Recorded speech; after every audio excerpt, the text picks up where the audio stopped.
What's up, everybody? Today we have some really interesting stories for you today.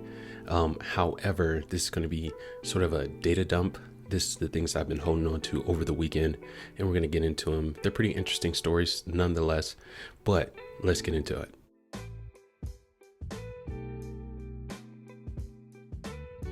Welcome to the Casual Consumer Network. Here we go over a multitude of topics in the medium of entertainment. I am one of your hosts, Dark Fox. Today we're going to be getting into the news stories that you may or may not have missed over this holiday season. I wanted to start out with something that is near and dear to my heart, and that's Metal Gear. And apparently, according to this news story, they're coming out with a Metal Gear movie, and we'll get into that news story right now. All right, so it's from IGN. The title of it is Metal Gear Solid broadly cast Oscar Isaac as Solid Snake. Now, a lot of people know him from the new Star Wars movies. I know him back when Sucker Punch was the thing. When that came out, it was such a bomb movie, and no one really knew what it was about. It took a really interesting turn, and I loved the ending because it didn't hold any punches, really. So I'm a huge fan of this guy, love to hate him because of the character that he played so well in that movie. But let's read the article. Jordan Roberts' long in the works Metal Gear Solid movie is pushing forward, and Oscar Isaac is reportedly attached to star as Solid Snake. And me personally, I don't know if I would have put him in it to star as Snake. However, I'm excited to see how he does. He's a phenomenal actor, but this is really near and dear, and I want the part to be played by the perfect person. And obviously, David Hayter, the iconic voice of Snake, he has to have something to do with this.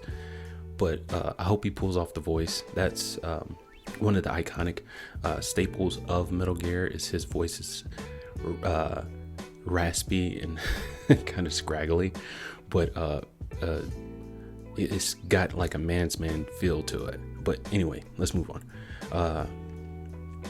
According to Deadline, Isaac, a popular fan choice for the role, is slated to play Solid Snake in Roberts' live-action adaptation of the 1998 Konami video game. A script has been written by Derek Connolly, with Arad producing. I'm not familiar with that at all. Roberts has been working on a Metal Gear Solid adaptation since at least 2017. Hearing that, this is my first time hearing about it. I mean, they haven't leaked anything at all as far as I know. Maybe I just haven't been paying attention hard enough. And a script has been in production since then as well. But with Isaac attached, it appears that Sony Pictures is finally making moves to get production on the long-awaited live-action film started. Isaac is best known for his role as Poe in the Star Wars series, but also in critical hits like Ex Machina and inside Llewyn Davis. He played Duke Leto in the upcoming Dune film. Can't wait for that one either. It's a lot of hype over that movie. I can't wait to see what they come up with. In fact, it was during an IGN interview for Netflix's Triple Frontier that Isaac stated his desire to take on the role of Solid Snake. Metal Gear Solid, that's the one, Isaac said at the time. I'm throwing my hat in for that one. And apparently he got chosen.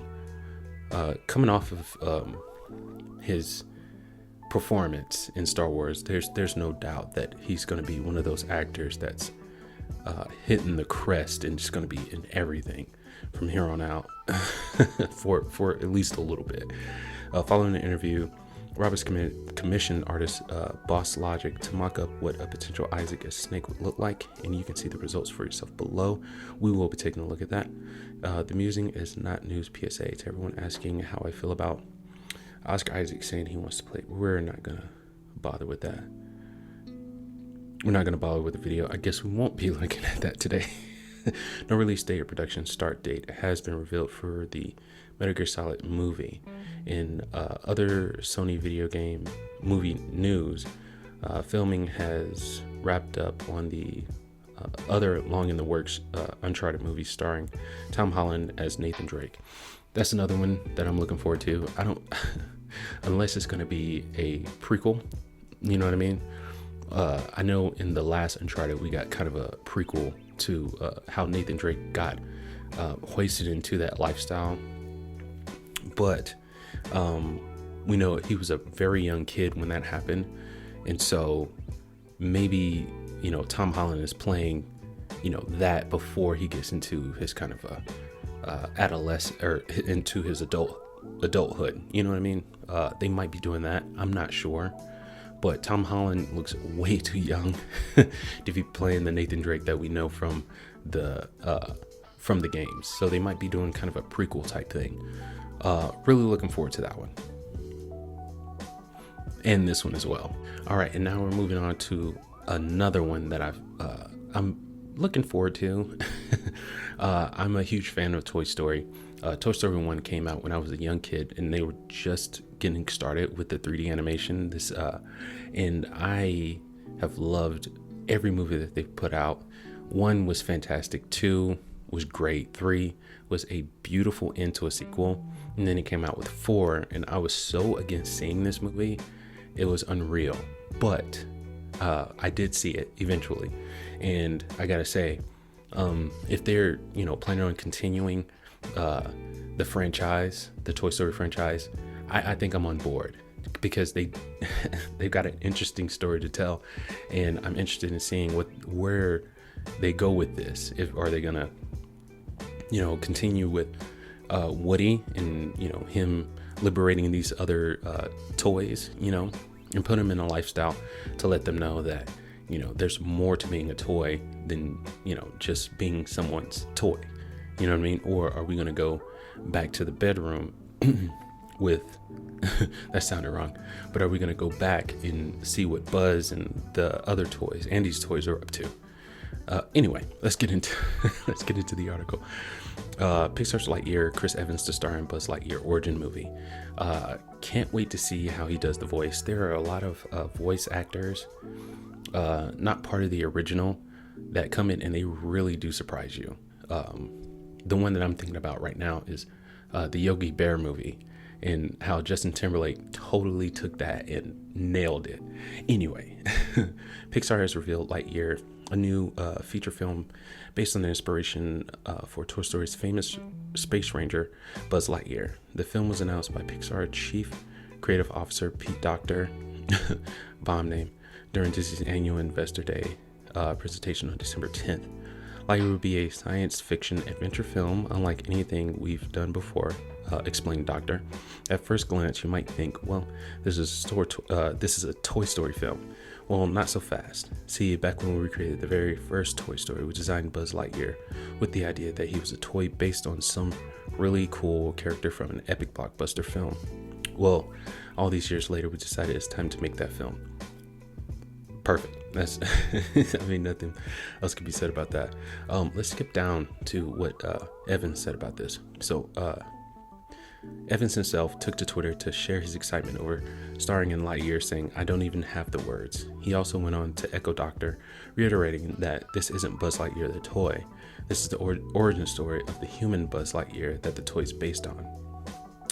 And there's his tweet. Right on. Pixar made several other announcements during this presentation, including Turning Red, the debut feature from director Domi Shi, creator of Pixar's Academy Award-winning short film Bao, if I'm saying it right. Totally, just a little side note on that short film. It's really amazing, heartfelt, and the imagery that they put with it is kind of so amazing. It starts at, if I'm thinking of the right one, he starts out as a dumpling that his mother made, and then feeding him, doesn't want him to get hurt because, dumplings are soft and it's easy to hurt and all this and all that. And all she wanted to do was protect him. Come to find out that, it was her actual son. And, I can totally get where she's coming from. You don't want your kids to get hurt or be put in situations where, they serious harm might come to them. I totally get where she's coming from. Trying to find that balance between, letting your kids be kids and keeping them out of dangerous situations is really hard. And the messed up part is you won't know if you put any long lasting effects on them until they become adults, so it's hard. It's a balancing act that, parents were constantly working on, you know what I mean? It's so fantastic way to put that. And my kids love it, and I love it simply because of the, what it was trying to say, you know what I mean? Anyway, and a trio series coming to Disney, Up spinoff Duck Days, a car series starring Lightning McQueen and Mater, and an original series called Win or Lose, which follows co-ed school softball team in the week leading up to their championship game. Awesome, I guess. But I am really looking forward to this movie. Been a Toy Story fan for a very, very long time, so obviously I'm looking forward to it. Can't wait till it comes out. All right, and this is one of the main ones that I wanted to get through. Another one that is near and dear to my heart, part of my childhood, Prince of Persia. I want to say I played the first 2 games, and then it started getting a little too crazy for me, so I skipped all the sequels after that. But the first one was mysterious and intriguing, and I absolutely loved the series after that. Once they finished it, I didn't think that it needed a sequel.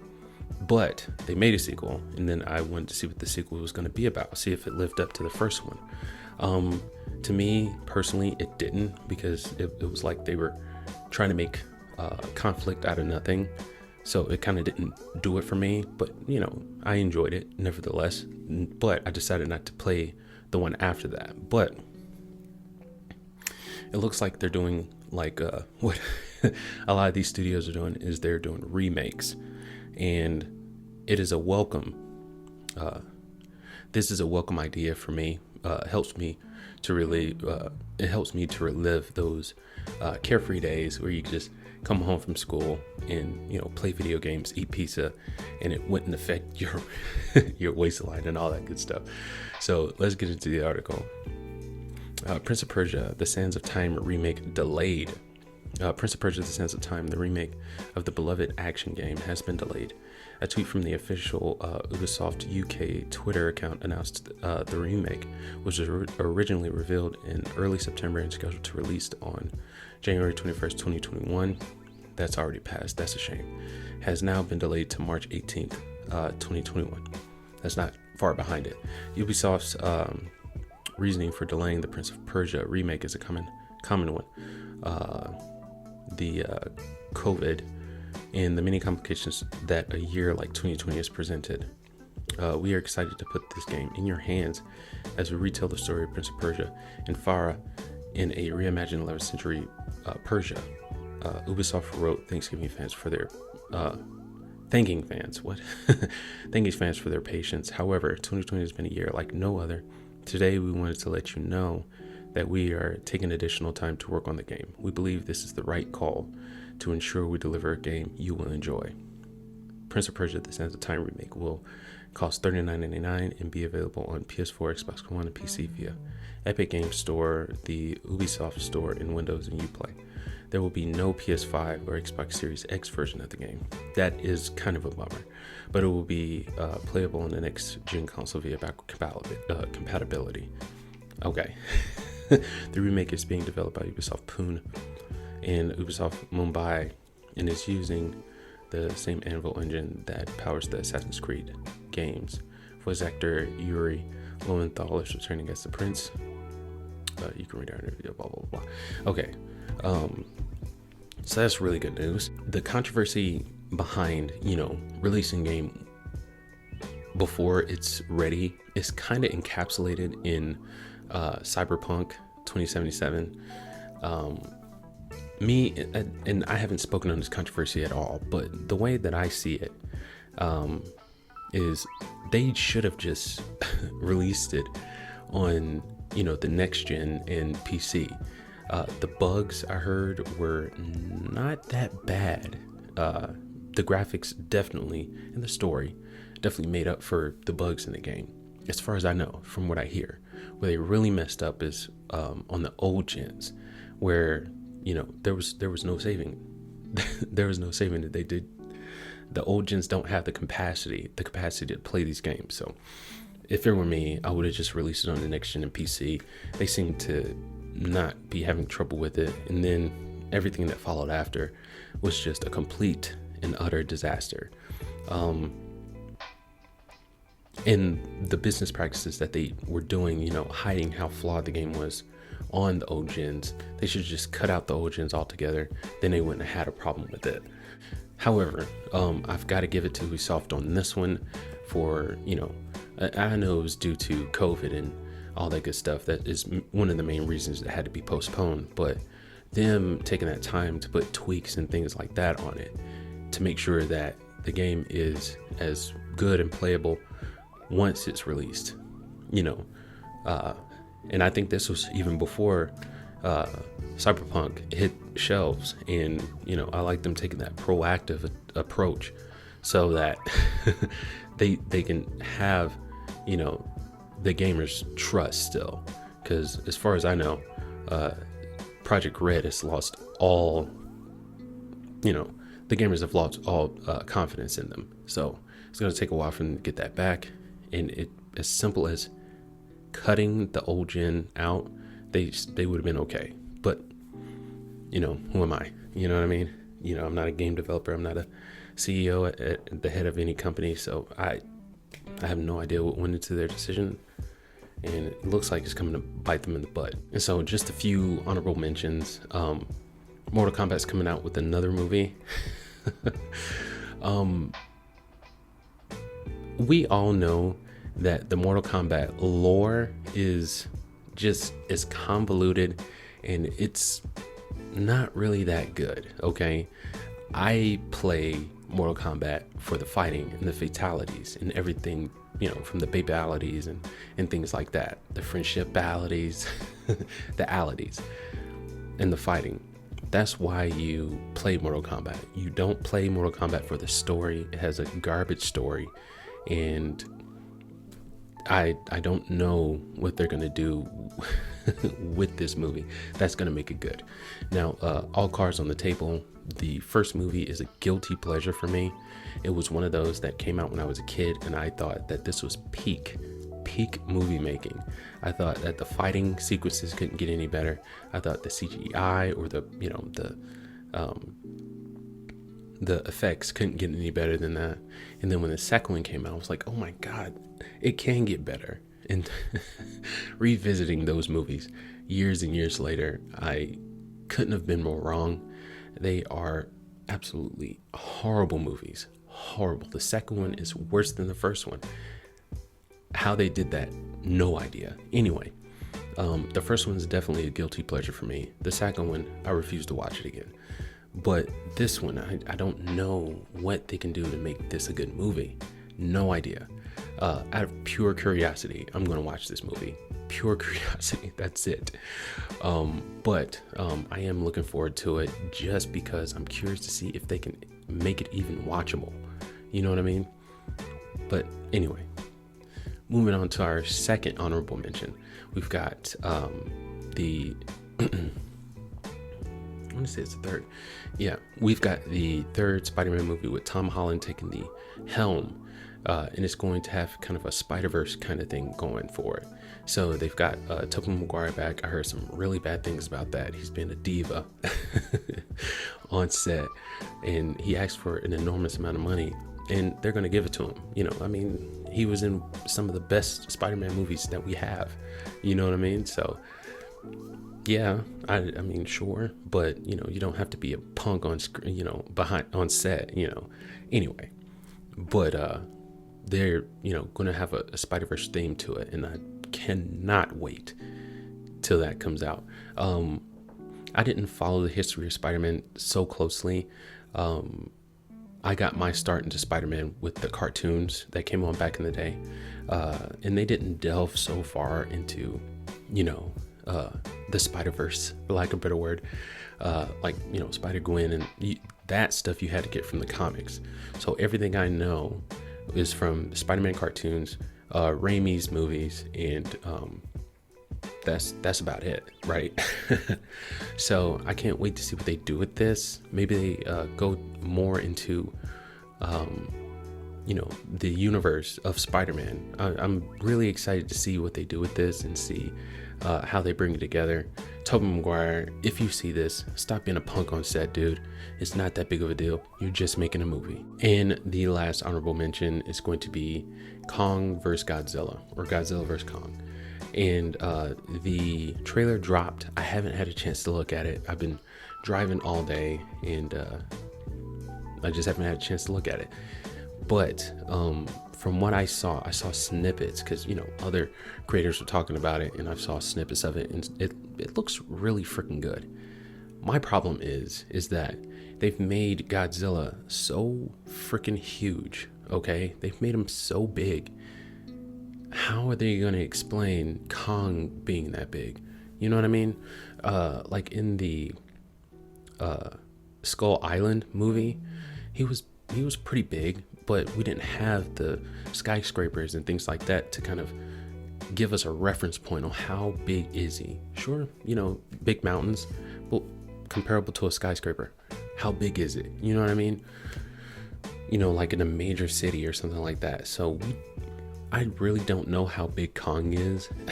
I guess that kind of gives them leeway to just be like, oh, he was this big the entire time. Those mountains, they were just as big as skyscrapers, and, you know, he towered over those. So I guess that gives them an out, but I mean, it makes it hard to explain. It's like, what happened? How did it get so freaking huge? You know what I mean?